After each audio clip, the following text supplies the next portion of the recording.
tudo bem? Estamos aqui mais uma vez para falarmos um pouquinho sobre, como semanalmente eu faço, uma vez por semana, falar um pouquinho sobre a reflexão da vida espiritual, da vida material, trazendo dentro do contexto ao nossos dias na vida cotidiana, mas falar sobre a doutrina espírita. Está aqui o Evangelho segundo o Espiritismo, e aqui nós falamos de um despertar diferente. Algumas pessoas às vezes podem estar até pensando, poxa, mas agora o Borges está fazendo live falando de religião. A grande verdade é que sempre eu tive comigo uma vontade muito grande de poder expressar sobre aquilo que acredito. Mas sempre tive muita dificuldade de uns anos para cá em virtude da questão política. E teve até alguns amigos que falaram, não, boy, não fala sobre religião não, vai falar sobre espiritismo, porque você vai ter prejuízo político e tal. Gente, é muito simples, eu sou o que sou, eu estou aqui para poder compartilhar com as pessoas sobre essa doutrina, que é uma doutrina maravilhosa, para poder falar com as pessoas de forma equilibrada, serena, respeitando, é claro, todos os pensamentos religiosos, mas trazendo, enfim, aquilo que acredito e também aquilo que estudo no meu dia a dia. É claro que eu não uso desse método para poder capitanear prestígio eleitoral ou coisa desse sentido, mas sim para poder falar um pouco daquilo que acredito, aquilo que pertenço, aquilo que dentro das atividades que faço.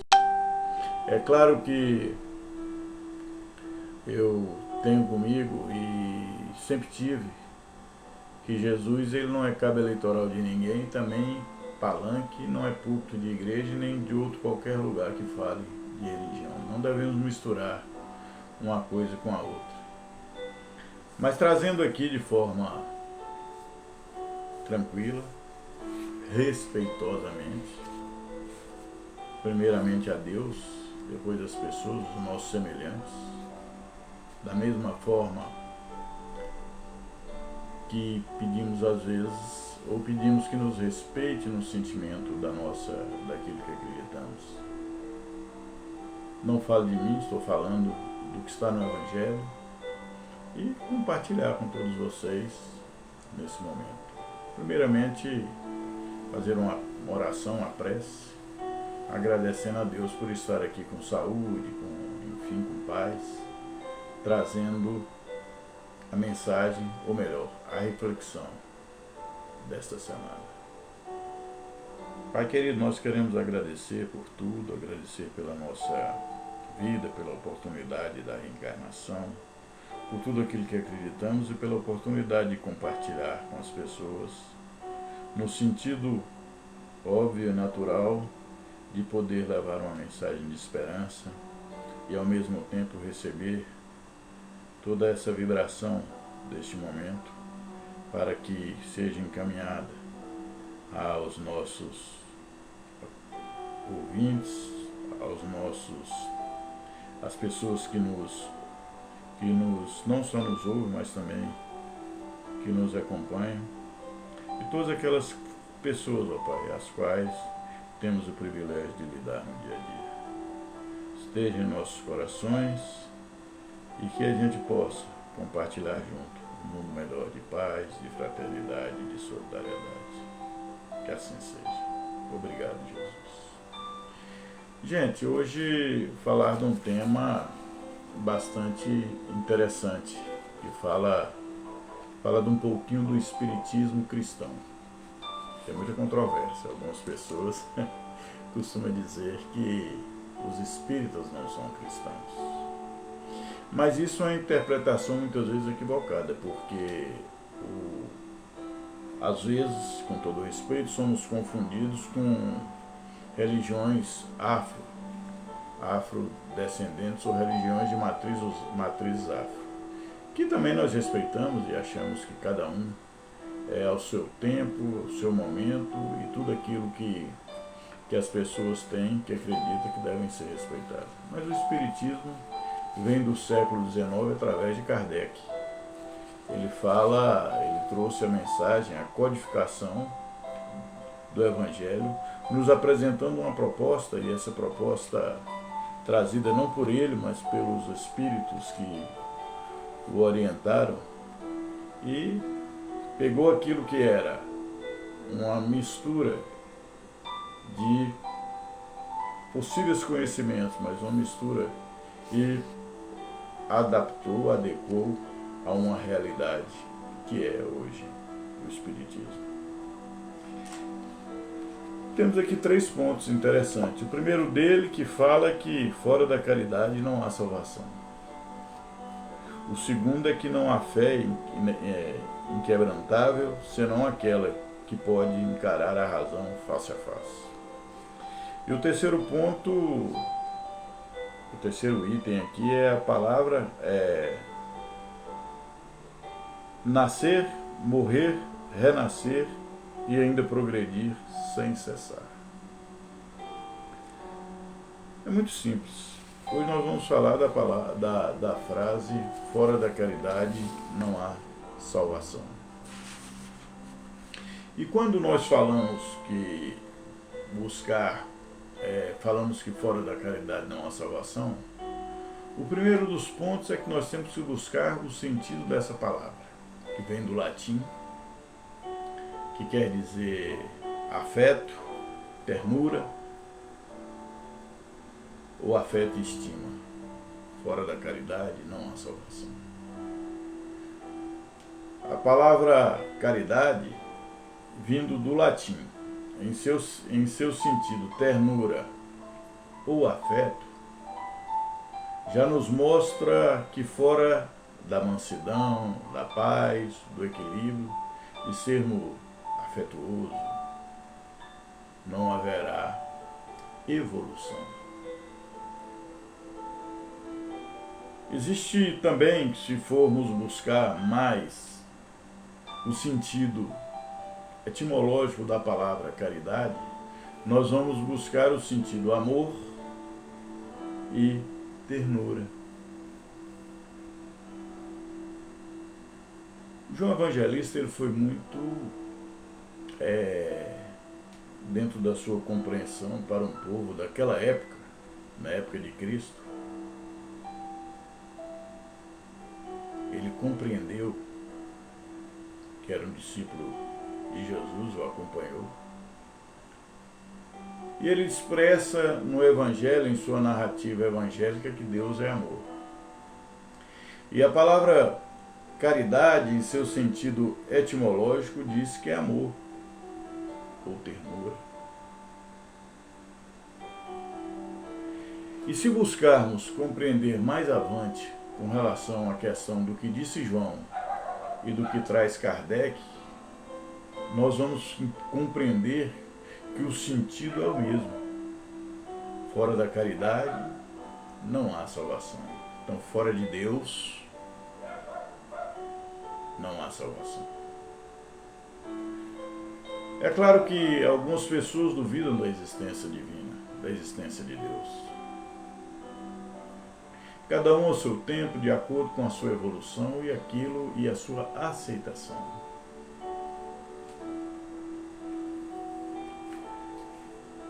Sinônimo talvez, da palavra caridade, trazendo para um sentido ainda mais próximo para o nosso contexto, para nós em nossos dias, nós vamos compreender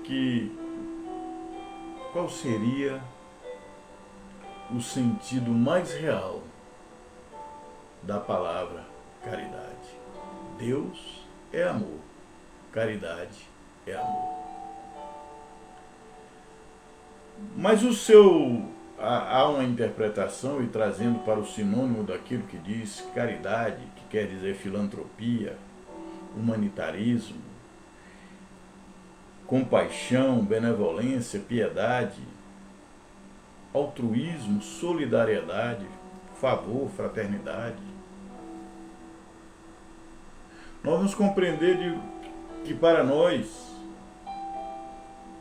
em nossa existência na passagem pelo mundo terreno, para a evolução do nosso espírito, viver, quem sabe, o mundo do desejo,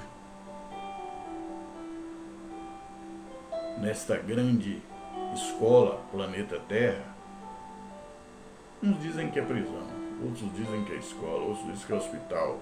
Mas tudo isso sem filantropia, sem humanitarismo, sem compaixão, sem benevolência, sem piedade, sem solidariedade, sem altruísmo, sem fraternidade, a vida não tem sentido. Kardec, em sua beleza pedagógica, ele nos chama a atenção a uma proposta, a um segmento, a um sentido, em várias ambiguidades, interpretações, mas ele diz que fora da caridade não há salvação. Jesus, em seu exemplo de vida, em suas ações, não fez senão caridade. Quando curou o leproso, quando socorreu a mulher com fluxo de sangue, quando não deixou que apedrejasse a mulher em estado de pecado, quando trouxe Lázaro à vida novamente em seu estado, quem sabe, de catalepsia, quando ele retornou, quando trouxe a menina, que os pais desesperados ali também, de um sono profundo. Jesus, quando multiplicou os pães e os peixes e distribuiu, ele só fez caridade na prática do amor. E foi mais longe, disse: eu e o Pai somos um só, eu estou nele e ele está em mim. E disse mais: vocês farão coisas muito maiores do que essa que vos faço. Na interpretação do sinônimo desta palavra, buscando cada uma em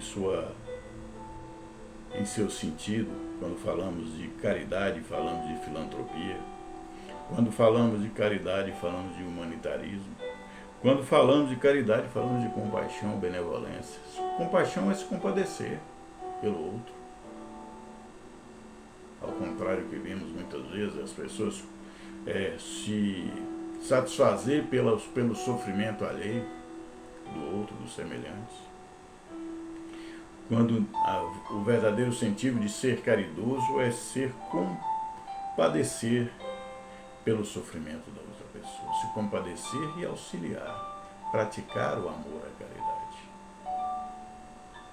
Nós, espíritas, buscadores dessa doutrina, que nos identificamos como, não seria adepto, mas seriam estudiosos dessa doutrina, buscando a cada dia, porque é difícil ser espírita, de verdade, buscando a cada dia em sua compreensão, não cabe a nós sermos espíritas e amante de armas, sermos espíritas e queremos vingança, sermos espíritas e sermos revoltados, sermos espíritas e não sermos resilientes, resignados com as coisas da espiritualidade. A grande verdade é que quando saímos do mundo do egoísmo, de vencer o nosso ego, e começamos a compreender o verdadeiro sentido da vida, nos tornamos sim caridosos, amantes do bem, da verdade, da solidariedade. Nos compadecemos sim pelo sofrimento das outras pessoas. Passa a fazer parte da nossa essência. Não há como ser espírito ser mau, ser vingativo, ser covarde, desejar a morte de outro.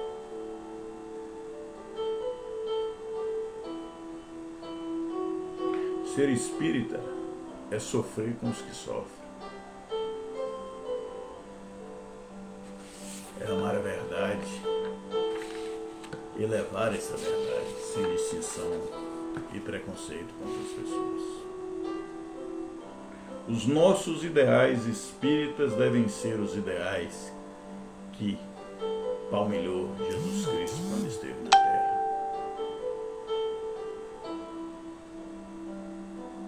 Não tem sentido ser espírita e ser materialista e ser voltado somente para as coisas do dia a dia da matéria. Jesus, durante toda a sua trajetória aqui, nos ensinou a filantropia, o humanitarismo, a bondade, o amor. Aqueles que são antagônicos à doutrina espírita, existem pessoas que são antagônicas à doutrina espírita.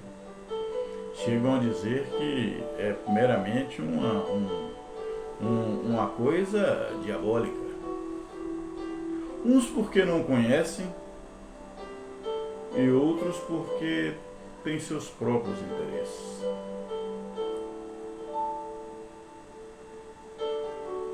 Aqueles que não conhecem têm que buscar conhecer. E aqueles que têm seus próprios interesses até conhecem, sabem do trabalho das comunidades espíritas, dos centros, das casas espíritas, conhecem toda. Alguns até já passaram por lá e adquiriram conhecimentos.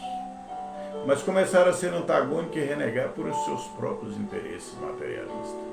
Muitos não vão aceitar o mundo espiritual, a continuidade simples e direta da vida, a reencarnação, a comunicação com os nossos irmãos da espiritualidade. É difícil para alguém que tem seus interesses materialistas aceitar que ele pode estar hoje em uma situação X e amanhã ele está numa situação Y. Que isso aqui é uma vida, uma escola, e que aprendemos aqui um dia nascendo milionário e outro dia nascendo na miséria.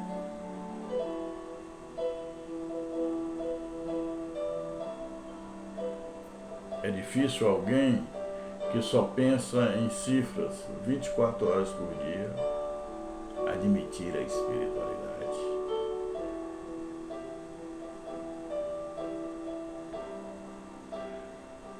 Allan Kardec, no século XIX, quando ele escreveu seu primeiro livro, que é o Livro dos Espíritos, em respostas a perguntas, e ele compilou ali para poder trazer, e hoje, depois de mais de 150 anos para os nossos dias, para termos o privilégio de ler e buscar o conhecimento.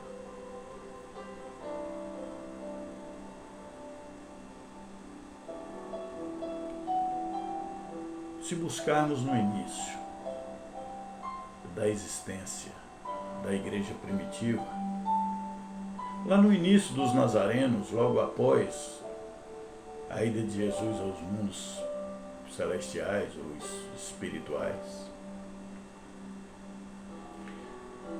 quando aqueles homens foram falar no Sinédrio sobre Jesus e tudo aquilo, os seus feitos, está no livro de Atos 5, versículo 33 a 40. Quando houve naquele momento a ira dos fariseus, que eram os doutores da lei, que defendiam a religião judaica dentro do seu conservadorismo,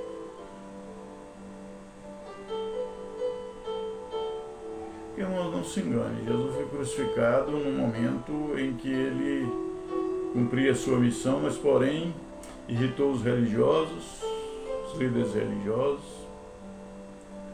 irritou em todos os aspectos, porque tinham alguns movimentos dentro do judaísmo, naquele período, que comandavam, e Jesus contrariou os interesses também desses, comandavam a religião, muitas vezes comandavam o financeiro, comandavam o acesso e o intercâmbio do judaísmo, daqueles que se diziam líderes, com os benesses que recebiam de Roma, dos romanos, que governavam, que dominavam ali aquela região.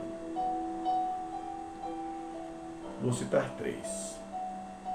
Os fariseus, que eram os doutores da lei, os saduceus, que eram os aristocratas e também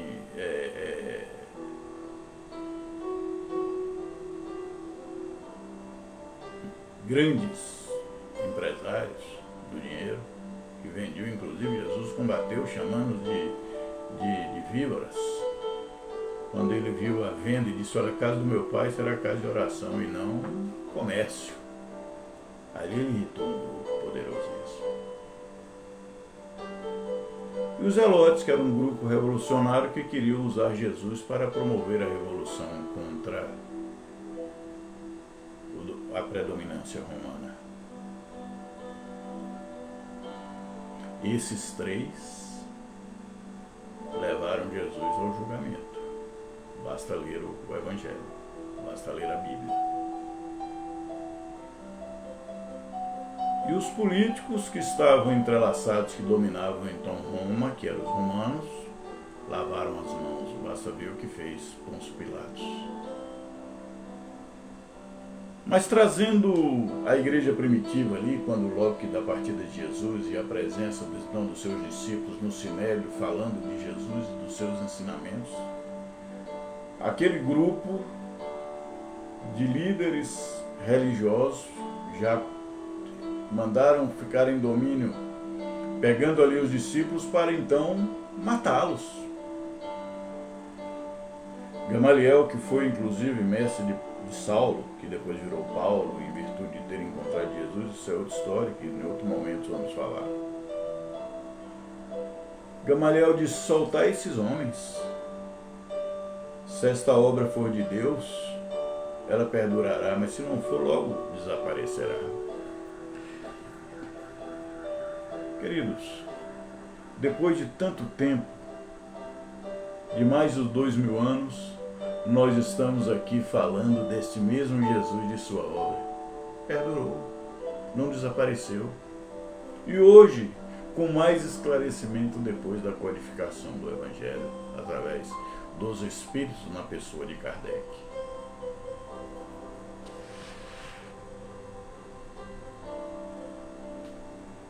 A grande verdade, queridos amigos, é que romper tradições talvez seja a maior dificuldade nesta vida terrena.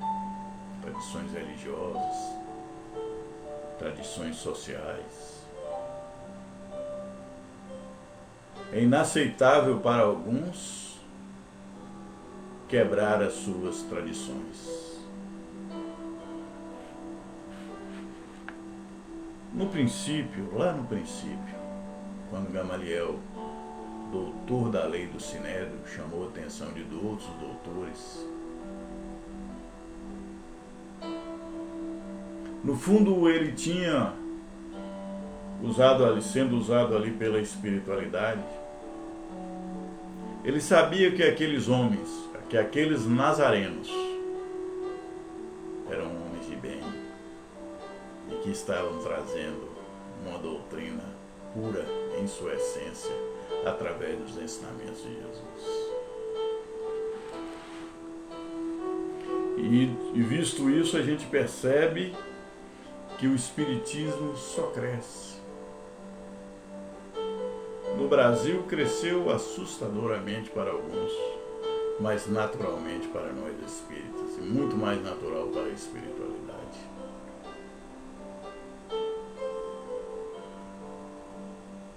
Porém, temos um campo fértil a trabalhar, mas é necessário que os espíritas, que nós compreendamos a nossa tarefa e o nosso papel.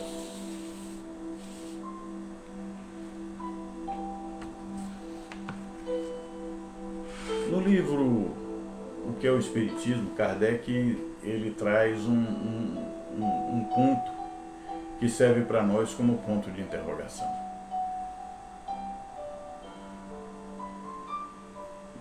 Hippolyte Léon Denisard Rivail, que usou o pseudônimo de Allan Kardec, que em outro momento iremos estar falando também sobre isso. Ele diz que o Espiritismo é uma ciência e que ainda há muito a se aprender. Ele disse lá e nós compreendemos aqui hoje. Hoje se fala de tantas coisas e cada vez mais vai se aparecendo umas coisas. Nós estamos vivendo agora momentos em que se está falando de ufologia, de seres extraterrestres, e que Kardec, e que Chico já falou em alguma de suas literaturas, escrita por ele, que é outra coisa que depois vamos estar falando. Mas que há muito para se aprender como ciência. E o próprio Cristo nos alertou, ele disse: olha, o reino de Deus está dentro de vós.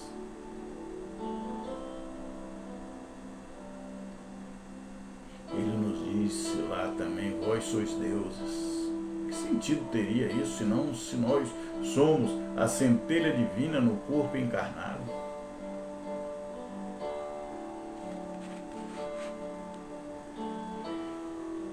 Se ela é a ciência, e como ciência e filosofia e religião nos traz como ciência explicações sobre o contexto da nossa existência, do planeta Terra e do nosso período existencial. Quando nós estamos falando em existência, nós não estamos falando somente deste momento da vida física, nós estamos falando de toda a nossa existência.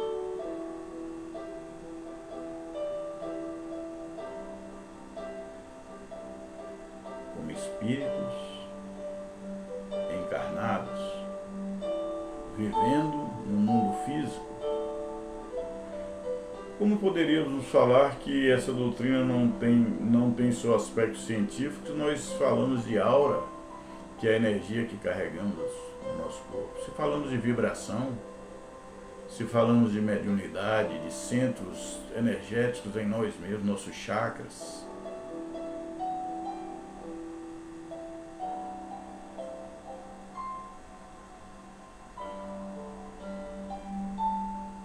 O Espiritismo é ciência também porque traz explicações sobre o contexto do mundo, do nosso planeta.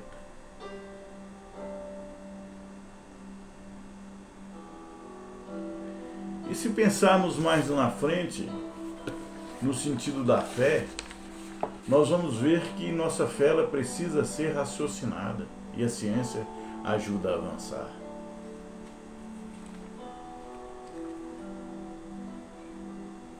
E o mais importante de tudo isso é que na doutrina espírita não há proselitismo. Ninguém quer converter ninguém a ser espírita. Não é essa a intenção.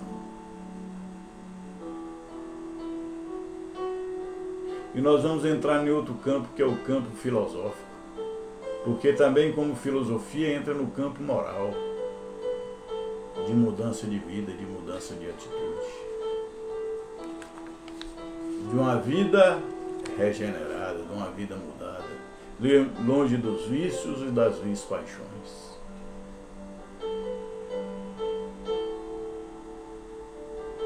Se a fé for cega, ela se torna fanática. É preciso que cada um de nós tenha compreensão que nós temos que muitas vezes, sim, na fé raciocinada, duvidar.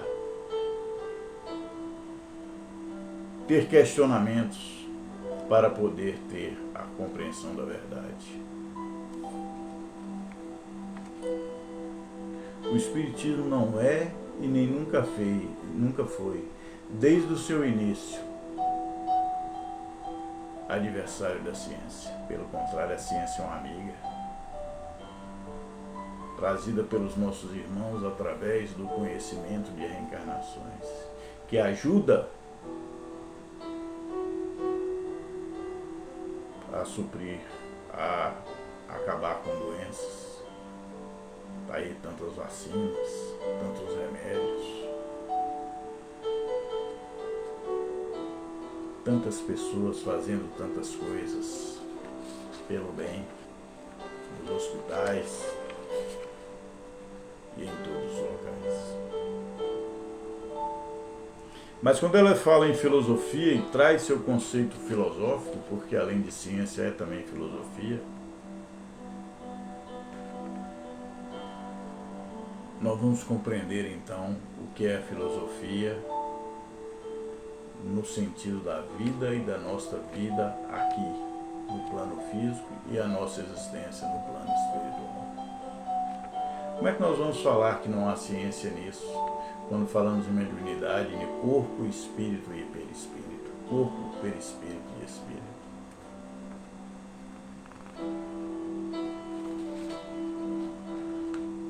Como é que vamos falar de reencarnações, retorno do corpo, retorno da alma ao corpo físico, do espírito ao corpo físico? O porquê e o para quê? O espiritismo, sim, é uma filosofia, mas uma filosofia definindo a nossa existência, uma filosofia existencial. O homem vai estudar então sua relação com o divino, com Deus, vai estudar sua relação com o mundo espiritual, vai estudar sua relação para com as outras pessoas dentro desta filosofia da nossa existência, para procurar melhorar.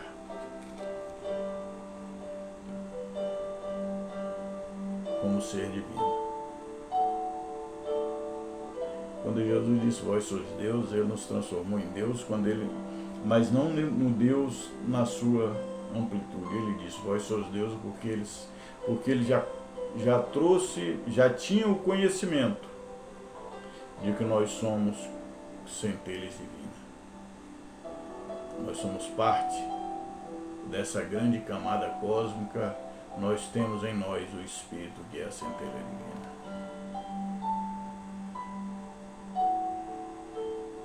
E por último, queridos irmãos, amigos, amigas, irmãs,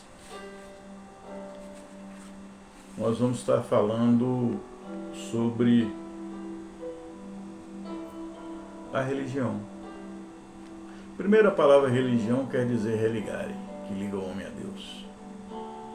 Kardec, por mais que ele queira naturalizar essa presença, porque quando nós falamos de religião, a gente já imagina um culto,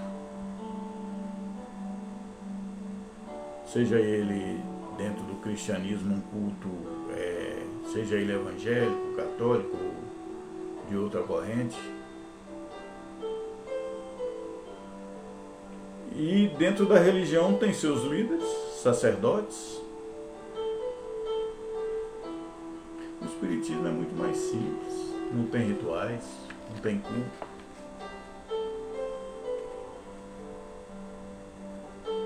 Não te traz um proselitismo exacerbado, você aceita dentro das suas características através do estudo, da aceitação daquilo que é a doutrina.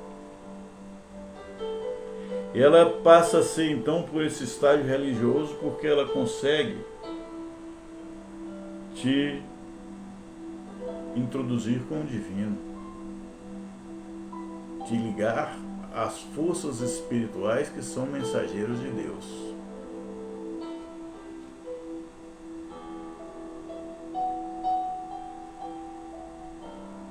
Não há outro ideal. No Espiritismo não foi o ideal do Cristo.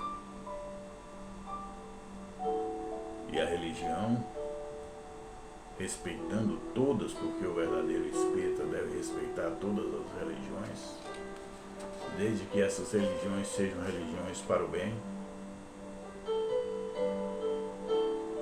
Se a pessoa é um evangélico que realiza um trabalho e entende que a fé e a caridade são pontos primordiais para a sua evolução, não precisa ser espírita.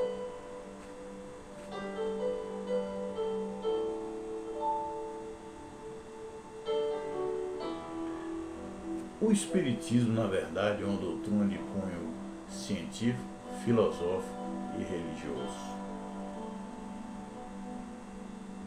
Mas uma religião dentro de uma característica totalmente diferente daquilo que se possa dizer de milagres, de prosperidade, de materialismo. Não. A doutrina te traz um sentimento filosófico e no sentido, se a religião é a moral, então ela tem esse conceito moral de ser bom, de ser um homem de bem. Agora, queridos, não confunda a doutrina espírita com os espíritas. A doutrina espírita, ela tem um manancial de luz, de perfeição. Nós espíritas, não. Somos pessoas que estamos buscando melhorar neste plano, neste planeta de expiação e provas. Temos tanto quanto defeitos e erros como todas as outras pessoas que estão neste plano. Com uma diferença. Porque o verdadeiro espírito, ele busca se renovar a cada dia. É o que eu faço. E o verdadeiro cristão tem também essa tarefa.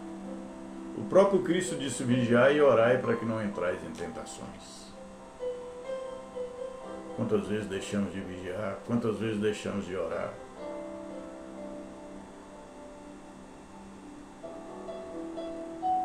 O Espiritismo não combate nenhuma religião. Aliás, respeita-se todas. E para encerrar, queridos amigos, a doutrina espírita é sim a doutrina da filosofia da moral. Grande abraço, fiquem com Deus. Vamos orar, para encerrar mais uma vez. Até a próxima semana. Se Deus quiser, Deus permitir, estaremos aqui novamente tendo alguns minutos de reflexão. Pai querido, nós te agradecemos por tudo, agradecemos por esta reflexão, agradecemos pelos nossos irmãos que nos acompanharam, que nos acompanham, agradecemos pelos nossos irmãos da espiritualidade presente. Queremos, ó Pai, desejar a todos, neste momento, que jamais o aniversariante do dia de Natal seja esquecido, que é Jesus. Que Jesus desperte cada dia em nossos corações. Que assim seja. Um grande abraço. Fiquem com Deus.